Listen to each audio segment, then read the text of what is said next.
Hello dear students, welcome to smart knowledge. प्यारे बच्चों, mid term exam class 6 subject रहेगा Hindi. Time रहेगा 2.5 घंटे और जो है मैक्सिमम मार्क्स रहेंगे आपके 60। तो इस यहाँ से आपको जो आपका अभी पेपर होने वाला है मिड टर्म एग्ज़ाम, उसका कंप्लीट पैटर्न पता चलेगा, इंपॉर्टेंट क्वेश्चंस आपको पता चलेंगे। तो ये पेपर ज़रूर करके जाइएगा, आपको पता चलेगा कि किस तरह से आपको पेपर अटैम्प्ट करना है और कैसे आपको आंसर करने हैं। तो खंड क जो है वो बहुविकल्पीय प्रश्न रहेंगे, इसके अंदर सारे एमसीक्यूज रहेंगे और खंड ख में आपके वर्णात्मक प्रश्न रहेंगे। स्टार्ट करते हैं। सबसे पहले क्या दिया गया है, प्रश्न 1 में आपको जो है गद्यांश दिया गया है, इसमें आपको पढ़कर पूछे गए प्रश्नों के उत्तर लिखने हैं।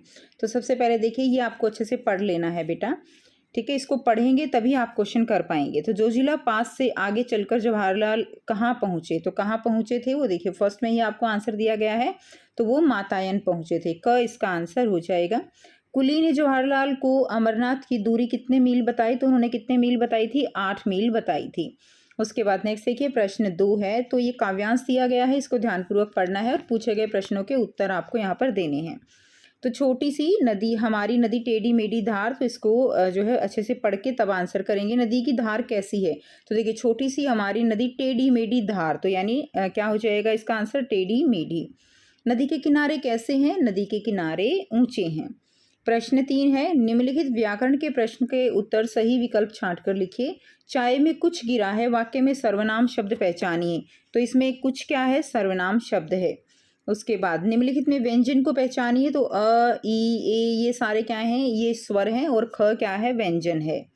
नेक्स्ट देखिए, दिए गए शब्दों में बहुवचन शब्द पहचानना है। तो पत्ता जो है, पत्ता, किताब, कुर्सी, ये तो एक वचन हो गए, बच्चे इसके अंदर बहुवचन है।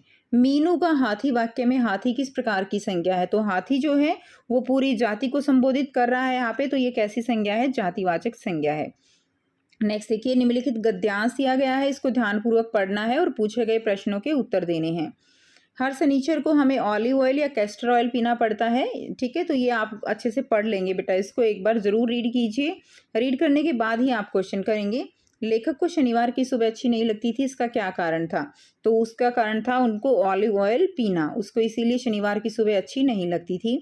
पाठ और लेखिका का नाम इनमें से कौन है, तो बचपन कृष्णा सोबती द्वारा लिखा गया है। उसके बाद लेखिका को दवा की खुराक का ठीक कैसे पता लगता था, तो उस पर क्या था, शीशी पर लिखा हुआ पढ़कर उसको ठीक से पता लगता था। कैस्टर ऑयल के बारे में कौन सा कथन असत्य है, इसकी गंध अच्छी न थी, उसे देखते ही उल्टियाँ आने लगती थी, इससे सेहत ठीक रहती थी, इसे इतवारी दवा भी कहते थे। तो ये इसके बारे में असत्य है, इसे इतवारी दवा नहीं कहते थे, बाकी सारे सत्य हैं। नेक्स्ट देखिए, प्रश्न 5 है, निम्नलिखित काव्यांश को पढ़कर पूछे गए प्रश्नों के उत्तर लिखने हैं। वह चिड़िया जो चोंच मारकर दूध भरे झुंडी के दाने रुचि से रस से खा लेती है, वह छोटी संतोषी चिड़िया। नीले पंखों वाली मैं हूँ, मुझे अन्न से बहुत प्यार है। तो चिड़िया के पंख कैसे हैं, चिड़िया के पंख जो हैं वो नीले हैं, ये लिखा है ना, नीले पंखों वाली मैं, तो चिड़िया के पंख नीले हैं। चिड़िया किसके दाने खाती है, चिड़िया अन्न के दाने खाती है। मुझे अन्न से जो है दाने किसके खाती है, झुंडी के दाने, दूध भरे झुंडी के दाने, उसे अन्न से प्यार है और दाने वो झुंडी की खाती है। चिड़िया का स्वभाव कैसा है, संतोषी है। वह चिड़िया जो नामक कविता के रचयिता कौन है, केदारनाथ अग्रवाल। नेक्स्ट देखिए, प्रश्न 6, निम्नलिखित प्रश्नों के उत्तर छांटकर अपनी पुस्तक में लिखिए। नादान दोस्त पाठ किसने लिखा, तो किसने लिखा नादान दोस्त, प्रेमचंद जी ने। केशव कार्निश तक कैसे पहुंचा, तो वो स्टूल से पहुंचा।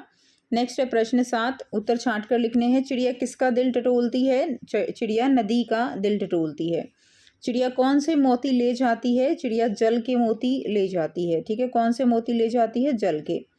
खंड ख में वर्णात्मक प्रश्न दिए गए हैं, निम्नलिखित व्याकरण के प्रश्नों के उत्तर लिखे। मैं पत्र लिख रहा हूँ, वाक्य में सर्वनाम शब्द बताइए, तो इसमें सर्वनाम क्या है, मैं। उसके बाद है, आप यहाँ कब आओगे, रेखांकित शब्द में सर्वनाम का भेद बताइए, तो यहाँ कब क्या है, प्रश्नवाचक सर्वनाम हो जाएगा। आपकी कक्षा में 35 छात्र हैं, रेखांकित शब्दों में विशेषण का भेद बताइए। 35 है तो ये संख्यावाचक विशेषण है। प्रहार शब्द में उपसर्ग बताइए, तो इसमें जो है उपसर्ग क्या हो जाएगा, प्र उपसर्ग हो जाएगा, ऐसे हो जाएगा ना, प्र जमा हार, हार यहाँ पे क्या है, मुख्य शब्द है, और प्र क्या है, उपसर्ग है। उपसर्ग जो आगे लगते हैं, प्रत्यय जो पीछे लगते हैं। प्रश्न 9 है, निम्नलिखित शब्दों के प्रश्नों के उत्तर आपको लिखने हैं। ऐनक के कारण लोग लेखिका को क्या पीने की सलाह दिया करते थे? दूध पीने की। चिड़िया ने कितने अंडे दिए थे? 3 अंडे। केशव और श्यामा ने चिड़ियों को खाने के लिए क्या बिखेरा? चावल। अचानक श्यामा की आँख कितने बजे खुली? 4 बजे। प्रश्न 10 है, निम्नलिखित प्रश्नों के उत्तर एक वाक्य में लिखने हैं। दूध भरे जुंडी के दाने कौन रुचि से खा लेता है? चिड़िया। चिड़िया किसकी खातिर गाती है? बूढ़े वन बाबा की खातिर। चिड़िया का गीत कैसा है? मधुर गीत है। दाने किसके भरे हुए हैं? दूध से भरे हुए हैं। प्रश्न 11 है, निम्नलिखित में से किन्हीं 4 प्रश्नों के उत्तर देने हैं आपको 30 से 40 शब्दों में। चश्मा लगाते समय डॉक्टर ने लेखिका का क्या भरोसा दिलाया था? क्या उसकी बात सही थी? तो कुछ दिन पहनने पर चश्मा उतर जाएगा, परंतु ऐसा नहीं हुआ। दिन की रोशनी छोड़कर रात में टेबल लैंप के सामने काम करने के कारण चश्मा नहीं उतरा था। ठीक है, तो ये भरोसा दिलाया था कि कुछ दिन पहनने पर चश्मा उतर जाएगा, लेकिन ऐसा नहीं हुआ। और जो है पूरी रात जो टेबल लैंप के सामने काम करने के कारण वो नहीं उतरा। टोपी के विषय में लेखिका के क्या विचार हैं? तो उसे टोपी लगाना पसंद है।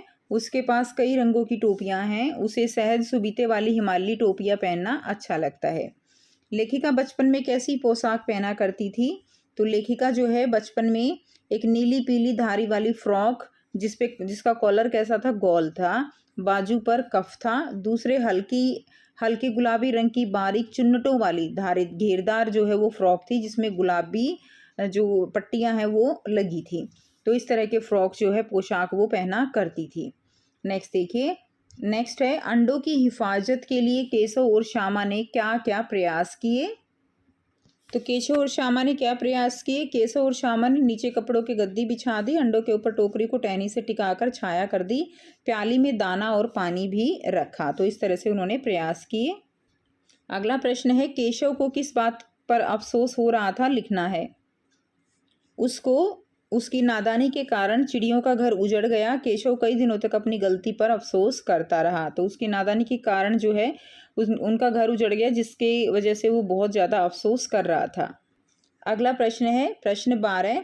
ये 3-3 नंबर के क्वेश्चन होंगे आपके। इसमें 2-2 नंबर के होंगे और किन्हीं 3 प्रश्नों के उत्तर देने हैं 30 से 40 शब्दों में। तो चिड़िया को किससे प्यार है और क्यों? तो बच्चों, चिड़िया को किससे प्यार है? चिड़िया को अन्न से प्यार है। वह दूधिया और अधपके जुंडी के दाने, ठीक है, जुंडी के दाने बड़े चाव से खाती है। उसे विजन से प्यार है। चिड़िया को नदी से भी प्यार है। ठीक है, उसे अन्न से प्यार है। यहाँ पे अन्न आ जाएगा। उसे अन्न से प्यार है। चिड़िया को नदी से भी प्यार है। अगला प्रश्न है, चिड़िया अपना जीवन कैसे जीती है? तो चिड़िया जो है अपना जीवन प्रेम, उमंग और संतोष से जीती है। वह सबसे प्रेम करती है। एकांत में भी उमंग से रहती है। थोड़े से अनाज में भी संतोष करती है। वह गाते और उड़ते हुए अपना जीवन जीती है। अगला है, चिड़िया के गायन की क्या विशेषता है?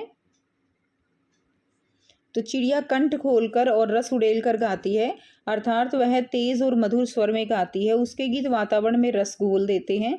वह अपने सभी गीत बूढ़े वन बाबा को समर्पित करती है। अगला प्रश्न है, चिड़िया ने स्वयं को गर्वीली क्यों कहा है? तो जो छोटी चिड़िया है अपनी सारी आवश्यकताएं स्वयं ही पूरी कर लेती है।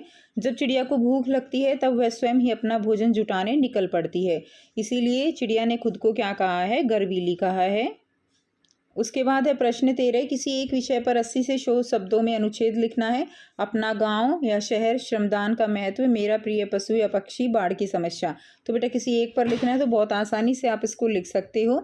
उसके अलावा प्रश्न 14 है, निम्नलिखित में से किसी एक विषय पर 80 से 100 शब्दों में पत्र लिखिए। जन्मदिन की बधाई देते हुए अपने मित्र को पत्र लिखना है, या पीने के पानी के संकट के निवारण के लिए दिल्ली जल बोर्ड के अधिकारी को पत्र लिखना है। तो इनमें से कोई भी एक पत्र आपको लिखना है। इसी तरह से आपका जो मिड टर्म एग्जाम होगा, सेम यही पैटर्न आपको देखने को मिलेगा। और ये जो अनुच्छेद हैं और ये जो पत्र हैं, ये ज़रूर से करके जाइएगा। सो आई होप आपको वीडियो अच्छी लगी होगी। वीडियो अच्छी लगी तो वीडियो को ज़रूर से लाइक कीजिए, शेयर कीजिए और चैनल को सब्सक्राइब कीजिए। मिलते हैं आपसे नेक्स्ट वीडियो में। Till then take care, bye bye.